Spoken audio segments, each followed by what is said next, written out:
सबको राम राम। हमारे सामने जो शख्स बैठा है हरियाणा प्रदेश का स्टार कलाकार है भाई गजेंद्र फोगाट, लेकिन आज मीडिया की कोर्ट में बैठा है। सीधी बात है, नो बकवास है साहब। पिछले 6 महीने से काफी चर्चाओं में आप जी डेली पता नहीं क्यों आपके खिलाफ वीडियो आ रही है या आपकी वीडियो आ रही है। मैटर जीडी गोइनी का स्कूल जी, जिसमें आपका बेटा भी पढ़ता है जी साहब। हम जानना चाहते हैं क्या आपका ईगो इतना बड़ा है कि 6 महीने से बच्चों का झगड़ा नहीं सुलझ रहा? प्लीज एक बार इस बात का सीधा जवाब देना। नहीं, ये ईगो का प्रश्न है नहीं। बच्चों ने कानून तोड़ा था, एक क्राइम किया था, हमला किया था, एफआईआर पुलिस ने दर्ज की, हमने तो एफआईआर भी नहीं दर्ज कराई।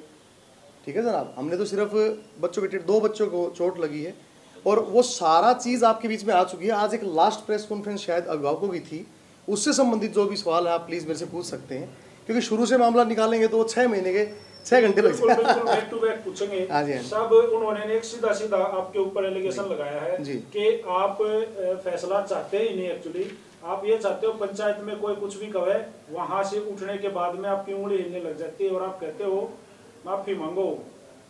देखिए, पंचायत में ये बात हुई थी कि मेरे पे जो झूठे इल्ज़ाम लगाए गए थे अभिभावकों की ओर से, उन्होंने ये कहा था कि 307 लगवा दी, एक बच्ची को इसमें ले लिया, एफआईआर के अंदर ले लिया गजेंद्र ने, या बच्चों को पीट दिया, इस तरह के एलिगेशन थे। तो उससे मेरे को क्या है कि मैं एक आर्टिस्ट हूँ और इससे मेरा जो सामाजिक प्रतिष्ठा है उसको बड़ी ठेस पहुंची थी और मुझे खुद व्यक्तिगत तौर से बहुत दुख हुआ था।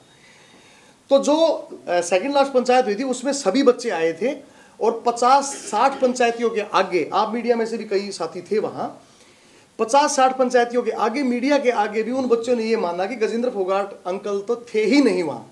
उन्होंने हमें हाथ तक नहीं लगाया, लगा ही नहीं सकते, क्योंकि जब इन बच्चों ने वो क्राइम किया उस समय मैं गुड़गांव में था और रात को पहुंचा और मेरे बेटे के रात को 11-12 बजे के करीब जो है वो टाके लगे हैं और ये क्राइम हुआ है 8:30 से 9 बजे के बीच में। तो इसलिए सारे जो एलिगेशन थे वो झूठे थे। तो मैंने सिर्फ हाथ जोड़ के यही कहा और पंचायत ने भी ये कहा, भाई तुम लोगों ने जो एलिगेशन लगाए हैं उनके लिए खेद व्यक्त कर लो कि भाई ये एलिगेशन हमने वैसे ही लगा दिए थे, तो कोई बात नहीं, अब हमारा समझौता हो गया है, हमें खेद है कि भाई ये एलिगेशन नहीं लगाने चाहिए थे हमने। लेकिन ये तो आपने वो बोल रहे हैं, ये जो बातें हुई है ना जी, ये आपने जैसे अब बोली ऐसे नहीं बोली जी, आपने प्रेशर करके बोली। देखिए साहब क्या है कि इस तरह के क्वेश्चंस का जवाब ना बड़ा अजीब हो जाता है। प्रेशर तो मैं कोई प्रेशर पंप तो ले नहीं रहा, तो आप तो ये क्वेश्चन तो पता नहीं कैसा मैं क्या जवाब दूं। यही हुआ था कि मैं इधर से एफिडेविट दे के और मामला खत्म कर दूंगा और वो सोशल मीडिया में और जिन प्लेटफॉर्म पे उन्होंने मेरे खिलाफ गलत एलिगेशन लगाए हैं वो उन्हें क्लियर कर देंगे कि भाई हमने जो एलिगेशन लगाए थे वो सच्चे नहीं थे भी नहीं, क्योंकि उसके सारे सबूत हम दिखा चुके हैं। मैं सारा दिखाऊंगा शुरू से ही, तो फायदा नहीं है। 307 कहाँ लग रही है देखो आप, नहीं वो तो हमने चेक कर लिया। दूसरा, उन्होंने हाईकोर्ट में मेरे खिलाफ एक केस किया था, मेरे खिलाफ और स्कूल के खिलाफ, जो भी उसमें कई पार्टी थे, 3-4 पार्टी थे, उसमें माननीय जज सुधीर मित्तल जी ने जो है मेरे पक्ष में फैसला दे दिया। अब उन्होंने फिर रिट लगा दी, 27 तारीख उसकी लगी हुई। तो कोर्ट में ये हुआ था, भाई गजेंद्र एफिडेविट दे देगा और तुम हाईकोर्ट से अपना केस उठा लेना। अभिभावक नहीं माने लास्ट पंचायत में, आपके सामने पंचायत के पंचायती भी उस दिन वहीं थे, यहीं थे, सन्नी भाई थे, ये और साथी ऋषिपाल जी थे, अब ये अपने आए थे दिया साहब ये थे, तो और सुरेंद्र जी को हमने सारी बातें तो उसी टाइम लाइव बता दी। तो जब मैं एफिडेविट दे रहा हूं तो पंचायत ने डिसाइड किया कि तुम भी अपना उठाओ केस, वो अपना केस छाड़ नाट गए। दूसरी बात, खेद व्यक्त नाट गए। भाई मन्ना तो क्लियर करो, मैं एक आर्टिस्ट हूं, मैं एक कलाकार हूं, मेरे ऊपर गलत इल्जाम क्यों लाओ? मैं गाता हूं तो लोग प्रेरित होते हैं, मैं ऐसे काम कर ही नहीं सकता जो उन्होंने इल्जाम लाए थे। उस इल्जाम को क्लियर करना था। अपने बच्चों के भविष्य के लिए सच भी नहीं बोल सकते क्या? चलो वैसे तो आप भी एक बाप हो और अपने बच्चे के साथ खड़ा होना हर किसी का हक है। कलाकार के अलावा मैं पिता भी हूँ और मैं पिता होने के नाते मैं शपथ खाता हूँ कि मेरे बेटे ने कोई भी गलत काम नहीं किया।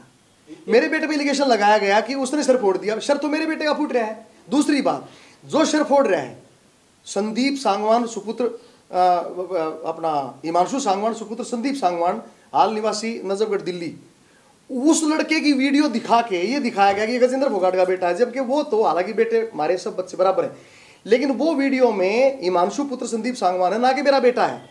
तो इतना झूठा एक षड्यंत्र रचा गया। हो सकता है कि कोई पर्सनल जेलसी हो किसी भाव को मेरे से या कोई और कारण हो, लेकिन ये केस जो है बच्चों के झगड़े का या लड़ाई का नहीं था। ये केस मेरी प्रतिष्ठा को ठेस पहुंचाने का था। मेरे को व्यक्तिगत नुकसान पहुंचाने का था। अच्छा, आपको लगता है कि ये चीजें एक साजिश के तहत हुई है, षड्यंत्र, ये कह सकते हो? ये हुआ है। स्कूलों में बच्चों का झगड़ा जो होना है कोई नई बात नहीं है, पहले भी होते रहे, लेकिन इसी मसले को बार बार क्यों उठाया जा रहा है, अब तक ये खत्म क्यों नहीं हुआ? देखिए, कोर्ट में केस है, 30 तारीख लगी हुई है, चालान पेश पुलिस डिपार्टमेंट ने कर दिया था, पुलिस अपना काम बहुत अच्छे से कर रही है और जैसा जज करेंगे, देखिए मीडिया ट्रायल है, हमें कोर्ट पे पूरा भरोसा है, न्यायिक व्यवस्था पे पूरा भरोसा है, पंचायत पे पूरा भरोसा है, लेकिन पंचायत में उन्होंने बात नहीं मानी तो अब वो कोर्ट में मामला सुलझेगा। क्या आपको लगता है कि पेरेंट्स के पीछे कोई और लोग भी शामिल है? हाँ बिल्कुल, 100%, 100%। क्या मंशा हो सकती है उनकी, क्या मंशा है? कोई राजनीतिक षड्यंत्र हो सकता है, या फिर मेरी इमेज खराब करने का हो सकता है। जैसी मेरी 28 साल के गायन की मेहनत के बाद मेरी इमेज बनी है, आज दुनिया के हर हिस्से में मेरे शोज होते हैं, आज मेरी एल्बम हिट है, हमारे गाने हिट है, आप जैसे भाई हमारे इंटरव्यू लेते हो, तो हो सकता है कि न्यूज़ सोचा होगा इसने दाब लो, पहले बाकी फिर देख लें। सर, बच्चों का भविष्य उस चीज से क्यों खराब होगा? सर, उनके पेरेंट्स कम से कम 10 बच्चे इस मामले में आए हुए हैं, आप कह रहे हैं कहीं ना कहीं आपकी प्रतिष्ठा को उछालने के लिए ये सब षड्यंत्र रचा गया है, तो इतने बच्चे परेशान हो, बच्चों का भविष्य बर्बाद हो रहा है। एक भी बच्चे का भविष्य बर्बाद ना हो उसके लिए हमने पूरे इंतजाम किए।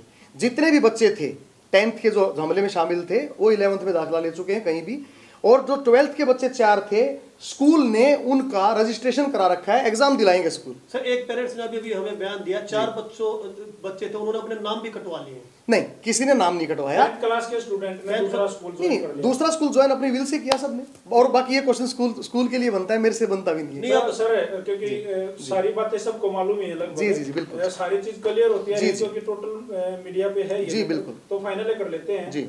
सर, वो कह रहे हैं भाई पंचायत से फैसला तो हुआ ही नहीं, पंचायत ने फैसला कर दिया और आपके सामने पंचायती बोल के गए हैं।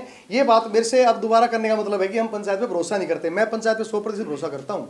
नहीं, आप साथ के साथ न्यायालय पे भी भरोसा कर रहे हो ना? 100% न्यायिक व्यवस्था पे तो है ही है। तो उन्होंने अब डायरेक्ट बोला है कि भाई जब ये बातें यहाँ निपटे नहीं रही, हमें अपने बच्चों की जमानत करा ली, मामला सारा न्यायालय में है, तो क्यों नहीं अब डायरेक्ट मुलाकात न्यायालय में हो, तो खत्म है मैटर। अब तो स्वागत, जिस दिन ये मामला खत्म होगा वो हम दिखा देंगे। स्वागत। सर, पेरेंट्स का तो ये कहना था कि हम तो गजेंद्र जी के, उन्होंने उनका कहना है, हम अपनी तरफ से नहीं कह रहे कि पेरेंट्स हम अब गजेंद्र जी के पैर तक पकड़ने के लिए तैयार थे, सब कुछ मामला हो गया था, लेकिन गजेंद्र जी कहीं ना कहीं ईगो को लेकर चल रहे हैं कि उनके बच्चे के साथ ना तो मैंने पैर पकड़वाने थे, मैंने तो सिर्फ इतना था कि उन्होंने जो मेरे खिलाफ झूठी एलिगेशन लगाए थे, भैया तुम साच बोल दो, थारे बड़का के भविष्य की बात भी है, मेरे बच्चे के भविष्य की बात भी है, टेंशन रहती है परिवारों में, तब न्यू बता दो मीडिया का कि भाई हमने ये गलत इल्जाम लगा दिए थे, कारण क्या था बताना चाहो ना बताना चाहो, लेकिन वो बोले कति नहीं। फिर हमने कहा चलो हाईकोर्ट का केस ठालो, कति नहीं ठाओ। अब जब कति नहीं होता रहा तो हम क्या करा, पंचायत ने मेरे को ये वापस दे दिया। बोला भाई नहीं मान रहे गजेंद्र, और पंचायत ने मेरे से हाथ जोड़ के माफी मांगी। पंचायत ने कहा गजेंद्र भाई हम आपसे माफी चाहते हैं कि आप अपनी बात पर खड़े थे, अभिभावक अपनी बात से मुकर। सर, एक पेरेंट्स होने के नाते अब आप क्या चाहते हैं सर, किस तरह से फैसला? अब तो न्याय व्यवस्था जो है ना जैसा कहेगी, हम माननीय कोर्ट पे पूरा भरोसा है। पूरा फैसला ही दिखाओगे, एक तो बढ़िया वो ही रहेगा। कोर्ट पे हमने भी पूरा भरोसा है, जो उसमें से जो क्लियर होगा हम दिखा देंगे।